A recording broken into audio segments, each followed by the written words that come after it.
Something which comes to our mind is sex trafficking. Or sometimes we say that kidnapping. But what is actually trafficking? When you look at the definition, please on the IPC. There is elaborate definition. So it is really confusing.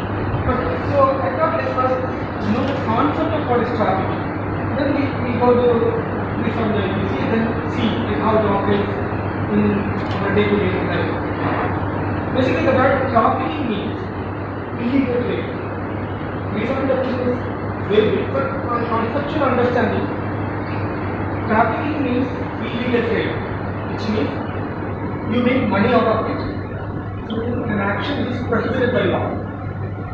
So, when you traffic drugs, you mean drug trafficking. When you traffic arms, you mean arms trafficking. When you traffic human being, it becomes human trafficking. Basically, by you see human being as a commodity to make money.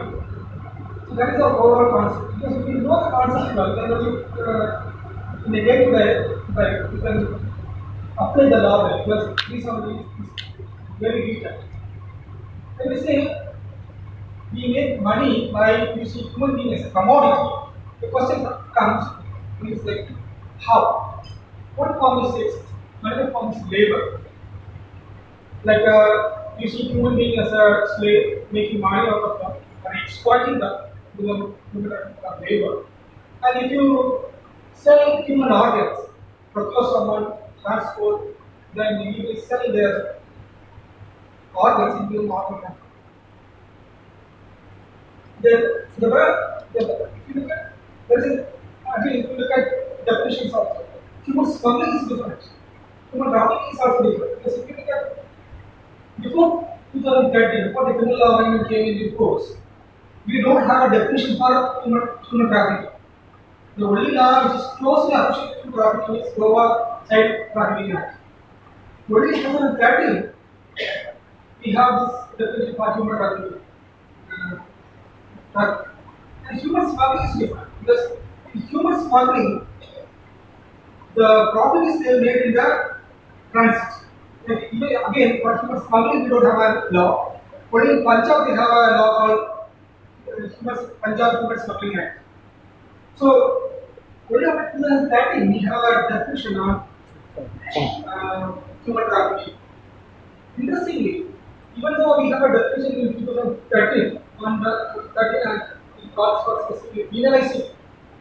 If you look at the Constitution, Article 23 specifically calls out trafficking, human trafficking, and forced labor. One interesting thing with fundamental rights, except for two fundamental rights, which another one is related to untouched right. None of them specifically calls out and asks to prohibit and punish. If for murder or rape, nothing is specifically called out and asked for punishment. But in this 23 specifically calls saying that forced labor and human trafficking has to be prohibited and punished. But that is very important because the Constitution is still giving importance for punishment for forced labor.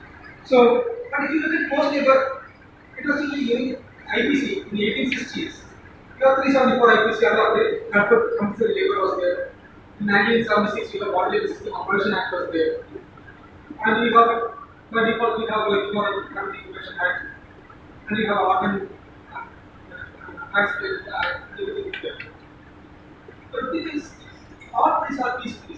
What is that we have that? And if you look at the purpose of human trafficking, it is not just limited to labor, sex, or organ.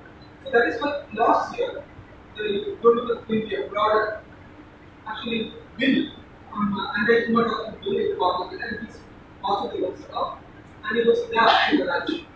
Hope that this the same government is there. So hope we will see a new law, which is very comprehensive. Look at the whole bill. Actually, it captures almost 15 to 16 forms of human trafficking. But for our discussion, we just focus on piece of the IPC, which if you look at the definition, under the definition there is an explanation. The explanation only they define what is exploitation. The exploitation is a place where they make profit. In human trafficking, it is on the tax. So don't worry about human trafficking, they just get into your item available for us. And when it comes to sex trafficking, we already have a law and we know how it works, and we have special police officers, and not all police officers are designated as special police officers that are usually act. But then if you look at human trafficking for labor, that is a very confusing part. Because you have a legislation called Modern System Abolition Act. The people, these are the ABC, use the word physical exploitation or that is similar to slavery and so on. So, in practice, how this plays in our workplaces are. I'll give an example. Like, you know what it is, like for a, to put it in a simple way, for a advance or for other obligations, there are 4 5 obligations mentioned in the Modern System Operation Act. Usually, it is for a cash advance. If someone is denied the freedom of movement, movement is not absolute movement, that is being controlled. There are restricted movement. In practical way, if it is practical way, you cannot go out. Means either your one of your parents or one of your family members has to be in the Brooklyn as a collateral security, then only you can leave. Or otherwise, even if you leave as a family, within 2 days or 3 days, if you don't come, they will their engagement and bring you back. So the word is not confined to restricted movement. That is the word is used. Then, if you pay less than minimum wage, then the assumption is, or no minimum wage, the assumption is that you are forced to work there. Then, if you are, the another pattern is like if you are not allowed to sell because you got an advance from a local vendor, if you are not allowed to sell your product, domestic product, to the market value, and you have to say only thing. For example, if you if you are in a synthetic diamond synthetic gem industry, and the owner gives you some raw material and he gives some cash in money to buy a machine. The condition is you have to polish it and you have to sell it to him alone, and he will determine the price. So if you do the same job outside, he might get 400 or 500 rupees. If you work for him, you will get 15 or 20 rupees. So this is one form of economic exploitation. So if you look at the Modern System Abolition Act's object, it says to prevent economic and physical exploitation. That is not actually. So if you look at modern labor, it applies for both economic exploitation like wage, or if you can't sell your goods or material, or if your freedom is existing, freedom of movement and employment. Interesting is because it's got an advance, you don't have freedom to choose a employer. If you say that I'm going to leave, he said you can't. If you say that, and he will say that settle on the advances. And even sometimes if he is willing to give an advance, he will not let you go. So if your freedom of movement and employment was restricted, then it's quite because of the Modern System Abolition Act.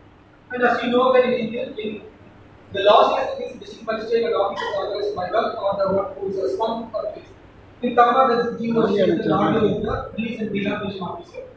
Only because of they have the authority to go and instruct the players and inquire them, and if they found out the crime of case is made out, they can release them from modern system. And again, we have some standard operating procedure scheme. Earlier from Aditya department, how to identify body labels. Now from the labor department, we have an elaborate procedure on how to identify the body label system in the system. Again, if you look at modern system, it even talks about forced labor. But there is no specific talks about how to identify forced labor. But there is a part which is mentioned in Section 12 of the Modern Labor System Operation Act. So this modern system operation is an system closely related to labor trafficking. But in practice, or if you look at a case scenario or a factual scenario, multiple laws are not just modern labor system operation act. For example, there are cases where from Madurai, from rural villages, the children are sent to Northern Karnataka or Bombay to work in construction or innovation. done to a well connected network. There will be a broker in London. He will scout for the individual villages and look for families which is completely in poverty and they are not able to send them to school. Procure them, say that maybe you want this, we'll give in advance, like 5,000 or 10,000. Like you go and work in mobile, you can make phone calls once in a while. When he come back, he'll bring monthly money or like when he come back, he'll get back and work money.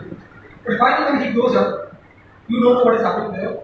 And these people work for 16, 17 hours, no, um, no break. And these are look at the age group will be sometimes from 12 to 67, like all children. So if you look at this scenario, multiple acts will come. Juvenile Justice Act come into play. Even again, the Juvenile Justice Act, there is provision for child bondage. And if the child becomes the SC/ST, again there is a provision. Now I think 3 surplus 1 H talks about it. Interestingly, before the amendment, they used to what is the word forced labor. After the recent amendment in the SC Act, they talked about they used the word forced modern labor also. Then of course, these are the IPCs. Then modern labor aspects. So multiple legislations come into play for a single like a tax scenario. So what happens practically right now is if audio comes in,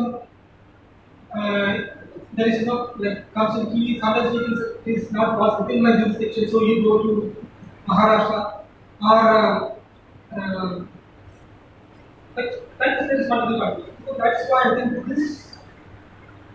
this one stop scheme is so important so that it is so important so that you can like converge each other and you can talk what are the challenges, how we can work together so that we can address this issue.